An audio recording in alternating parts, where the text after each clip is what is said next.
important, very important day.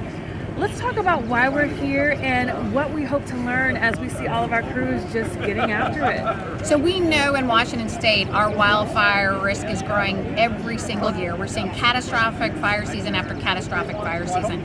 We also know we have over 2 million homes that are at risk in Washington State, not just in Eastern Washington, but also in Western Washington. In this community alone, they've had 2 pretty tough fire seasons where homes were at risk, and one home was actually lost in one of our previous years.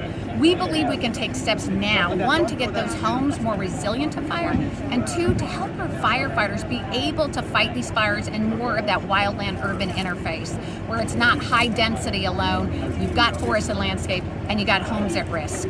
You know, we heard Fire Chief telling us, they have the equipment, they have the trucks, they have the tools, the resources. They need more training. They would like more funding for more training. So why is something like this so important, and their advocacy to get more funding? So in Washington State, for us to be effective in fighting fires, it takes local, state, and federal agencies and funding. And we have been working tirelessly to secure more funding at the state level. House Bill 1168 passed unanimously out of the legislature in 2021, bringing $500 million over the next 4 bienniums for air resources, firefighter equipment, firefighter training to help local fire districts who are on the front lines of these fires have the resources to be able to get on them quickly, put them out, and help protect our communities and our homes. This is just an example of that, where we're bringing new training in partnership with the local fire districts so they can really train their firefighters who are trained in structural firefighting to also be able to do it in the wildland-urban interface that we have. For sure. As our conversations have developed today, we know it's not just up to the fire stations. The community can help. They can do what they can to protect their homes. What are some things that you would suggest? Right. So right now, people think, fire season, that's a few months away, or it can't come to my neighborhood. The reality is it can come to your neighborhood, and it's not very far away at all. People can take steps right now to get ready for wildfire season, and they should. It's creating that resilience and that defensible space around their home. We all learned in COVID that 6-foot rule, right? Protect our families, protect ourselves, and protect our first responders and communities. It's the same rule. We need now to create that defensible space around our home, that 6 to 10 feet, be able to go out, make sure your lawn is green, make sure you don't have trees leaning up against your house, clean out your gutters. Create that defensible space because it will help you protect your home and your family, and it will also go a long way to protecting our firefighters. I know it's early for this wildfire season, but are there any particular parts of Western Washington that you all have a close eye on? Is it a little bit drier than others? How does that part of your research work? So we all know that each year we're seeing hotter temperatures, we're seeing increasing drought. Last year was that example with 1,875 fires, 600,000 acres burned. We are seeing drought conditions now showing up. While it just did rain earlier here today, in Eastern Washington, we do have areas that are already starting to experience stress of drought, and that landscape is getting hot and dry, and it will only continue to do that. We're urging people to not think this is only an Eastern Washington issue, though. It is an entire Washington issue. We're seeing now 35% of our fires west of the Cascades, 65% east side. And so we need people to be ready that it's likely we're going to see another difficult, significant, tough fire season year, and people can do things right now to get ready to help themselves and our firefighters. And 80% of our fires are caused by humans. So we'd like everyone to be one less spark out there on the landscape. Yeah, we've had a wet, cold spring, but that doesn't mean anything going into the summer. That's right. I mean, last year we knew in April how bad it was going to be. We had 220 fires in April alone last year. This year, 46. That's hopeful. That's giving us some, sense that we're not going to have necessarily as bad as last year, but you never know. And it really depends on, 1, how hot and dry it continues to get, right? And 2, how many people are out there taking action that is actually limiting their risk for their homes, but also preventing those fires in the first place. Okay, so you have mentioned being in a wildland-urban interface. We are in one now. These homes are built right up to these tall trees. Talk a little more, if you would, about the value of holding a training in an area like this.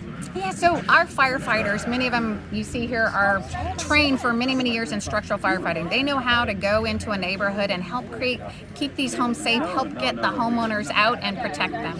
It's a very different context when you have wildfire that is raging through sort of a forested landscape with homes that are interspersed in there. How do you go and protect them from the dry conditions those forests have and how fast they burn, and at the same time they reach those homes faster? What this does is combine our wildland fire training that our firefighters have had for many, many years with the structural firefighting that our urban firefighters have had, so we can put them together so they're able to actually better protect communities like this one that are in that wildland urban interface. There's over 2 million homes that are in this type of environment. We need to be better situated to protect those homeowners and protect our firefighters who are putting their lives on the line. You also mentioned the $2 billion you got from the legislature last year. First thing I want to know is, over 4 years, is that going to be enough? Well, first, let me be clear. There was not $2 billion, because that would be a really great investment and go a lot farther.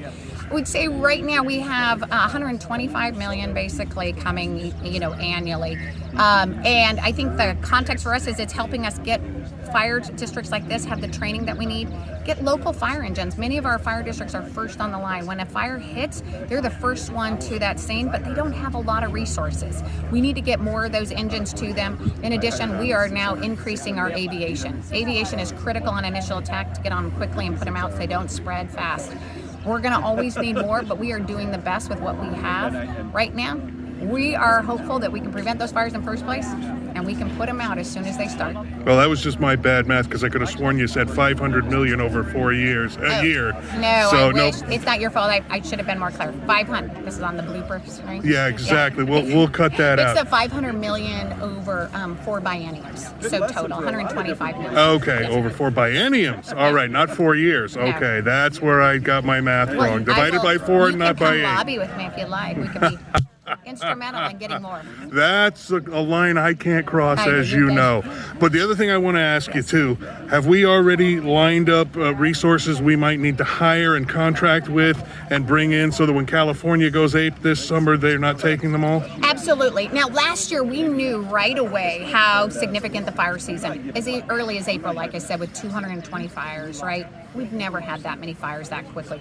We knew we were going to have a significant drought, and we were at level 5, which is the highest level of fire risk for a majority of the summer. So we took steps immediately to make sure we were no longer sort of the one that was always coming up short on resources. And we moved from around 15 air resources to 35 last year alone. It's unprecedented. And that's why we were able to really keep the fire danger and damage down. This year we are now predicting that it will not be as bad as last year, as I talked about the weather conditions, but we are already securing increased air resources, so we'll have those on exclusive contract. They're available to us as needed. In addition to that, this kind of work of training our firefighters and working with the local fire districts is only going to help.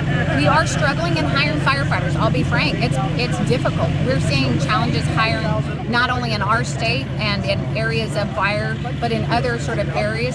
We're struggling to get men and women trained up and hired, because we rely on a lot of seasonal firefighters to do this work and help us out. All right, very good. Thank you, Commissioner.